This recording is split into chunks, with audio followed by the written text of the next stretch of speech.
नमस्कार, मैं हूं संतोष। सिटी न्यूज़ वैन रीवा की सांध्यकालीन समाचार सेवा में आप सबका स्वागत है। प्रस्तुत हैं आज की मुख्य खबरें। जमीनी विवाद को लेकर भतीजे ने बड़े पिता को कुल्हाड़ी से हमला कर उतारा मौत के घाट। न्याय के देवता बन रहे अपराधी, युवक की बेरहमी से पिटाई का वीडियो हुआ वायरल।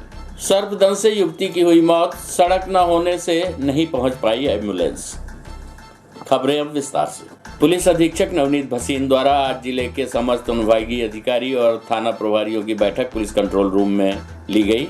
इस दौरान पुलिस अधीक्षक द्वारा मामलों के निराकरण और उनकी जांच के संबंध में कई तरीके के निर्देश दिए गए।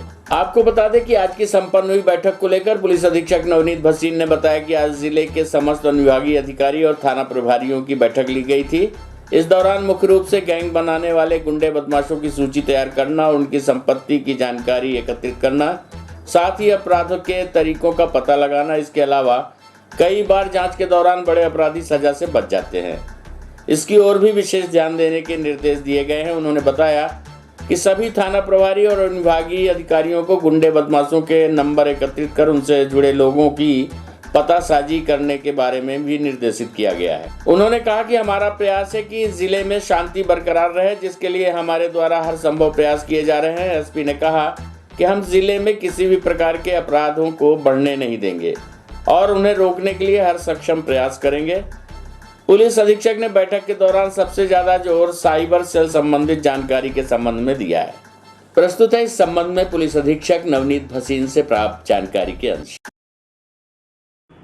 आज की बैठक के जो मुख्य टारगेट हैं वो ये हैं कि कई बार किसी प्रकरणों में, कुछ गंभीर अपराधों में कुछ आरोपी छूट जाते हैं या कुछ मैटर अनसुलझे रह जाते हैं, उनको टारगेट किया गया। साथ ही उन गुंडे बदमाशों की संपत्ति की जानकारी निकाली जा रही है जिन्होंने अवैध कब्जे कर रखे हैं, अवैध निर्माण कार्य कर रखे हैं। इस हेतु रेवेन्यू की टीम भी हमारा सहयोग कर रही है। तो हमारा प्रयास है कि अगले कुछ दिनों में ऐसे स्ट्रक्चर उनके आइडेंटिफाई किए जाएँ, ऐसे प्लेसेस आइडेंटिफाई किए जाएं जहां उन्होंने अपनी अवैध कमाई से उनका अर्जन किया है, कब्जे किए हैं, अपना भय दिखाकर, जिससे कि हमारी पुलिस और रेवेन्यू की टीम उन पर आवश्यक कार्रवाई कर सके। रीवा पुलिस ने अवैध मादक पदार्थों के तस्करों के खिलाफ कार्रवाई करते हुए शहरी क्षेत्र के अमैया पुलिस ने जिले के बड़े गांजा तस्कर को पकड़ा, जिसके कब्जे में भारी मात्रा में गांजा बरामद किया गया है। आपको बता दें कि ये गांजे की खेप उड़ीसा से लाई गई थी, जिसे जिले में छोटे गांजा तस्करों को सप्लाई करनी थी। उससे पहले ही पुलिस ने दबिश देकर आरोपी को गांजा सहित पकड़ लिया। इस पूरी कार्रवाई के बारे में मिली जानकारी के मुताबिक पुलिस अधीक्षक नवनीत भसीन को बीती देर रात मुखबिर से सूचना मिली कि अमैया थाना क्षेत्र के मुरलीधर कॉलोनी में किराए के मकान में रहने वाले दीपू जायसवाल द्वारा गांजे की खेप लाई गई है, जिसके बाद एसपी ने 3 अलग अलग टीमें सिविल लाइन थाना प्रभारी हितेंद्र शर्मा, विश्वविद्यालय थाना प्रभारी विद्यावर्धी तिवारी, अमैया थाना प्रभारी दीपक तिवारी के नेतृत्व में गठित की गई। तीनों टीमों ने घर की घेराबंदी कर बीती देर रात जब दीपू जायसवाल के मकान में दबिश दी तो वहां लगभग 90 किलो गांजा घर के अंदर रखा मिला। इस दौरान पुलिस ने शातिर गांजा तस्कर दीपू जायसवाल को भी गिरफ्तार कर लिया है। बताया गया है कि पकड़े गए गांजे की कीमत तकरीबन 9 लाख रुपए आंकी गई है। अमैया थाना प्रभारी दीपक तिवारी ने बताया कि आरोपी के विरुद्ध एनडीपीएस एक्ट के तहत मामला दर्ज कर लिया गया है, जिसमें फिलहाल पूछताछ की जा रही है। साथ ही जब्त किए गए मोबाइलों से भी उनके साथियों के बारे में जानकारी एकत्रित की जा रही है। उन्होंने बताया कि दीपू जायसवाल जिले का बड़ा गांजा तस्कर है और सगरा, रायपुर करचुलियान, मनगावा थाने से एनडीपीएस के मामले में फरार था, जिसकी तलाश की जा रही थी। प्रस्तुत है अमैया थाना प्रभारी दीपक तिवारी से प्राप्त जानकारी के अंश। हाँ, कल एक सूचना प्राप्त हुई थी कि मुरलीधर कॉलोनी में किराए के मकान में एक तस्कर है मनगामा का, दीपू जायसवाल। वो काफ़ी मात्रा में गांजा रखा हुआ है। तो माननीय पुलिस अधीक्षक महोदय को जानकारी बताकर और अलग अलग टीम बनाकर दबिश दी गई। तो लगभग 90 किलो गांजा बरामद हुआ है और कार्रवाई हो चुकी है। उसमें उसके आरोपी पकड़ा गया है। उसके खिलाफ सगरा थाने में स्थायी वारंट भी है और कुछ थानों का इनामी बदमाश भी है। वो और कुछ आरोपी इसमें उसकी जांच की जा रही है। उसके पास से उसके मोबाइल मिले हैं और कुछ डॉक्यूमेंट्स मिले हैं जिनकी जांच की जा रही है और आरोपियों के नाम सामने आएंगे तो अवगत कराया जाएगा। ये पूर्व में भी क्या जैसे मामला? हाँ, इसके खिलाफ अपराध पंजीबद्ध हैं। गांजा तस्करी के कई प्रकरण इसके खिलाफ पंजीबद्ध हो चुके हैं। जमीनी विवाद को लेकर भतीजे ने अपने बड़े पिता को कुल्हाड़ी से हमला कर उतारा मौत के घाट। यूपी भागने की फिराक में था आरोपी, सीधी से किया गया गिरफ्तार। आपको बता दें कि बिछिया थाने के कोठी गांव में गुरुवार की रात तकरीबन 9 बजे कुल्हाड़ी से हमला कर भतीजे ने अपने बड़े पिता हरिशंकर मिश्रा को मौत के घाट उतार दिया।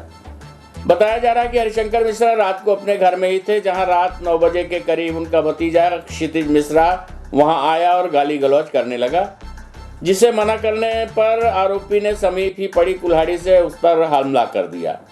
आरोपी ने ताबड़तोड़ कई वार किए, जिससे हरिशंकर मिश्रा घायल हो गए। शोर शराबा सुनकर परिजन बीच बचाव करने पहुंचे तो आरोपी हाथ में खून से सनी कुल्हाड़ी लेकर मौके से फरार हो गया। वहीं घायल को परिजन तत्काल इलाज के लिए संजय गांधी अस्पताल लेकर आए, जहां चिकित्सकों ने परीक्षण के पश्चात उन्हें मृत घोषित कर दिया। बताया गया कि आरोपी नशे का आदी है तथा उसके पिता द्वारा भी नशे में ही कुछ दिनों पूर्व अपनी पत्नी पर टांगी से हमला कर वो भी फरार हो चुका है। घटना के पीछे जमीनी विवाद भी बताया जा रहा है।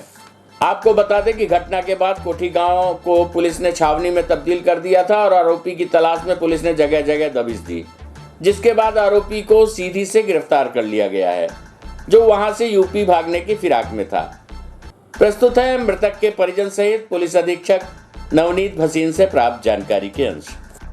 हरिशंकर, ये कौन है आपको? ये हो गए हमारे चाचा के लड़के हैं। ये घटना क्या हुई है, कैसे क्या हो गया था? घटना हो गया, इनके आपस में मनमुटाव चलता था पहले से, और ये जो है शायद है रीवा में पेशी थी, पेशी बाद घर गए और लेटे थे। इनका आपस में छत जुड़ा है, तीनों की सीढ़ी एक है, मैंने तीनों की सीढ़ी अलग अलग है, लेकिन एक दूसरे के यहाँ उतर सकते हैं, ये लोग जा सकते हैं आंगन में, क्या कि ऊपर बाउंड्री नहीं बनी है। तो ये अपने घर से मैंने आया और ये लेटे हुए थे तो हो गया, मार दिया। आगे से हमला कर। हाँ। क्या कारण क्या था, क्या हो सकता था? कारण हो गया आपसी मनमुटाव था बस। क्या नशे के आदी थे सब? इसके हो गया, पिता नशे के आदी थे, तो ये चूंकि बड़ा भाई हो के नाते हमेशा समझाया करता था कि ऐसा ना करो, हैं, तो पिता भी इससे मनमुटाव रखते थे और उसी के चलते लड़का भी रखता था। हो गई, यही बात है मेन। अभी कुछ दिन पहले पिता ने भी हमला किया था अपनी पत्नी के ऊपर। वो भी फरार थे, आज आए थे। वो भी फरार थे। कितने बजे घटना हुई होगी सर? लगभग ये 8:30 बजे घटना है। घर पे कौन कौन था उस समय? घर में कोई नहीं था, घर में कोई नहीं था। पत्नी थी अपने ननद के यहाँ रौरा में, और लड़के नानी के यहाँ थे, वहाँ पढ़ते हैं ये सरस्वती विद्यालय वगैरह में। और हो गया, सिंगल वही भर था और कोई था नहीं। कल रात को जानकारी मिली थी कि एक भतीजे ने अपने चाचा की ज़मीनी विवाद को लेकर हत्या कर दी है। रात भर पुलिस टीमें सक्रिय रहीं। इसका परिणाम ये रहा कि सुबह हम लोगों ने अर्ली मॉर्निंग भतीजे को राउंड अप कर लिया है, और अभी जो मामला प्रथम दृष्टया जानकारी में आ रहा है, वो दोनों परिवारों के बीच में कोई ज़मीन संबंधी विषय को लेकर तनाव और विवाद हुआ था। अभी आरोपी से पूछताछ प्रारंभ की है और एफएसएल टीम भी मुआयना कर रही है मौके का। तो अभी इतनी जानकारी हम लोगों को तक है, आगे जो भी विवेचना में आएगा आप लोगों को हम शेयर करेंगे। हमारी टीम लगातार दबिश दे रही थी, तो हमारी टीम ने सीधी पुलिस के सहयोग से उसको सीधी से राउंड अप किया। जानकारी मिली थी कि सीधी से वो उत्तर प्रदेश की तरफ भागने की तैयारी में था, तो काफ़ी सहयोग वहाँ के पुलिस का रहा और दोनों टीमों ने अच्छा काम किया। ठेकेदार के बिलों का भुगतान न करने पर माननीय न्यायालय के द्वारा कार्यपालन यंत्री से लेकर अधीक्षण यंत्री व मुख्य अभियंता के वाहनों की कुर्की की कार्यवाही की गई। आपको बता दें कि नेहरू नगर निवासी ठेकेदार नारायण सिंह हरवार के बिलों का भुगतान न करने पर लोक निर्माण विभाग के मुख्य अभियंता, कार्यपालन यंत्री और अधीक्षण यंत्री के वाहनों की कुर्की कर ली गई है। लोक अभियोजक कुंवर बहादुर सिंह द्वारा बताया गया कि ठेकेदार नारायण सिंह गहरवार के द्वारा कई वर्षों पहले मऊगंज में सड़क निर्माण का कार्य किया गया था, जिसके भुगतान के लिए करीब 1,20,00,000 रुपए का बिल लगाया गया था, जिसमें लोक निर्माण विभाग द्वारा आधा ही बिल का भुगतान किया गया। जिसके बाद ठेकेदार नारायण सिंह ने जिला न्यायालय में उनके खिलाफ दावा पेश किया। दावा दायर किए जाने के बाद न्यायालय में उनका दावा प्रमाणित होने पर माननीय अष्टम अपर सत्र न्यायाधीश ने कुर्की की कार्रवाई के आदेश दिए हैं। बता दें कि आदेश के विरुद्ध लोक निर्माण विभाग ने उच्च न्यायालय में स्टे के लिए आवेदन किया था, परंतु तीनों बार इनके आवेदन को खारिज कर दिया गया है। जिसके बाद आज माननीय न्यायालय के आदेशानुसार नाजिर के द्वारा तीनों वाहनों की कुर्की कर न्यायालय ले आई गई। इसके बाद न्यायालय में भी विवाद की स्थिति निर्मित हो गई। बता दें कि शासन में इस समय प्राइवेट वाहन चल रहे हैं। जिनके वाहनों पर कोर्ट की कार्रवाई हुई वो सभी प्राइवेट वाहन थे, जिसके बाद उनके मालिक भी न्यायालय पहुंच गए और विवाद की स्थिति निर्मित हो गई। प्रस्तुत है लोक अभियोजक कुंवर बहादुर सिंह एडवोकेट से प्राप्त जानकारी के अंश। मामला ये था कि नारायण सिंह गहरवाड़ ठेकेदार हैं जो नेहरू नगर में रहते हैं। वो विगत कई वर्ष पहले मऊगंज में काम किए थे रोड का, जिसमें उनका भुगतान विभाग ये माना था कि ये काम नहीं किए हैं, ये फर्जी भुगतान है, भुगतान नहीं किया। इस बात से वो दुखी होकर के न्यायालय में दावा दायर किए कि हमारा भुगतान किया जाए। न्यायालय जो है उनका दावा जो है प्रमाणित हो गया और भुगतान करने हेतु न्यायालय ने आदेश दे दिया। भुगतान के आदेश के बाद जो माननीय अष्टम अपर जिला न्यायाधीश का आदेश था, उस आदेश के विरोध में माननीय उच्च न्यायालय में शासन चला गया, अपील कर दिया। अपील में स्टे के लिए लगा है, अभी स्टे मिला नहीं है। इसी बीच में अष्टम अपर जिला न्यायाधीश महोदय के यहाँ से शासन पीडब्ल्यूडी के विरुद्ध कुर्की वारंट जारी हो गया। कुर्की वारंट के दौरान नजारत के न्यायालय से कुछ कर्मचारी गए और प्राइवेट वाहनों को उठा लाए, जबकि जो शासन का आदेश था कि शासन की संपत्ति कुर्क की जाए, तो वो न समझ के प्राइवेट 3 वाहन उठा लाए हैं, जिसकी मैंने आवेदन न्यायालय में अष्टम अपर जिला न्यायाधीश के यहाँ लगा दिया है और अभी वो गाड़ियाँ सब छूट जाएंगी। कुल मिला कि न्यायालय ने आदेश दिया कि इनको ठेकेदार का जो पैसा है उसको वसूली की जाए उनके शासन संपत्ति विभाग से। हाँ, तो प्राइवेट गाड़ियों को उठा लाए, जबकि शासकीय गाड़ियाँ नहीं मिली। हाँ सर, कितने की बकाया राशि थी उनकी, कितने काम के लिए? लगभग करोड़ों रुपये का बताया जा रहा है। लगभग 40-45 लाख का था। हमको ज़्यादा कुछ आइडिया अभी है नहीं, एक्चुअल हम नहीं बता सकते क्योंकि फाइल मेरे सामने है नहीं। कुछ वहाँ इसी प्राइवेट गाड़ी को लेकर विवाद की स्थिति भी निर्मित हो गई, कुछ उसके बाद इसके बारे में हम कोर्ट की बातें जानते हैं, वहाँ क्या हुआ मुझे नहीं पता। न्याय के देवता बन रहे अपराधी, फिर एक युवक की पिटाई का वीडियो हुआ वायरल। बदमाशों ने की युवक की बेरहमी से पिटाई। बेखौफ है अपराधी, कानून व्यवस्था के लिए बन रहे हैं चुनौती। आपको बता दें कि शहर के चौराहा थाना क्षेत्र से क्रूरता का एक और वीडियो सोशल मीडिया में बड़ी तेजी के साथ वायरल हो रहा है। वायरल वीडियो में बेखौफ बदमाश एक युवक की लात घूंसे और डंडे से पिटाई करते दिखाई दे रहे हैं। जिले में बेखौफ अपराधी इन दोनों पुलिस के लिए बड़ी चुनौती बनकर उभर रहे हैं तथा इनके द्वारा पुरानी रंजिश को भुनाने के लिए पीड़ित को एकांत स्थान में ले जाकर तालिबानी अंदाज में पिटाई की गई है और पिटाई का वीडियो सोशल मीडिया में वायरल कर ये खुद न्याय के देवता बन जाते हैं। आपको बता दें कि दरअसल मारपीट का एक ऐसा ही वीडियो आज एक बार फिर सोशल मीडिया पर तेजी के साथ वायरल हो रहा है, जहां पर युवक की बेरहमी के साथ पिटाई की जा रही है। वीडियो में साफ तौर पर देखा जा रहा है कि किस प्रकार से आधा दर्जन बदमाशों ने मिलकर युवक की पिटाई की, जिसके बाद युवक के साथ मारपीट करने का वीडियो सोशल मीडिया पर वायरल कर दिया गया। बताया जा रहा है कि पुरानी रंजिश को लेकर आधा दर्जन बदमाशों ने पहले तो युवक के साथ मारपीट की, बाद में उसके साथ मारपीट किए जाने का वीडियो भी बनाया, जिसे सोशल मीडिया में वायरल कर दिया गया, जिसके बाद पीड़ित युवक ने थाने पहुंचकर शिकायत दर्ज कराई है। पुलिस की माने तो युवक के साथ मारपीट की घटना में शामिल मुख्य आरोपी मंटू मिश्रा को एक सप्ताह पहले ही बाइकर्स गैंग के खुलासे में पुलिस ने गिरफ्तार कर लिया था, जिससे पूछताछ की जा रही है। पुलिस का कहना है कि आरोपी मंटू मिश्रा ने कई इस तरह की मारपीट के अपराध किए हैं जिनके अब वीडियो वायरल हो रहे हैं तथा उसे विवेचना में लिया जा रहा है। इसके अलावा मंटू मिश्रा के साथ ही इस मारपीट की घटना में शामिल अन्य लोगों की तलाश भी जारी है। आइए सुनते हैं घटना के संबंध में पुलिस अधीक्षक नवनीत भसीन से प्राप्त जानकारी के अंश।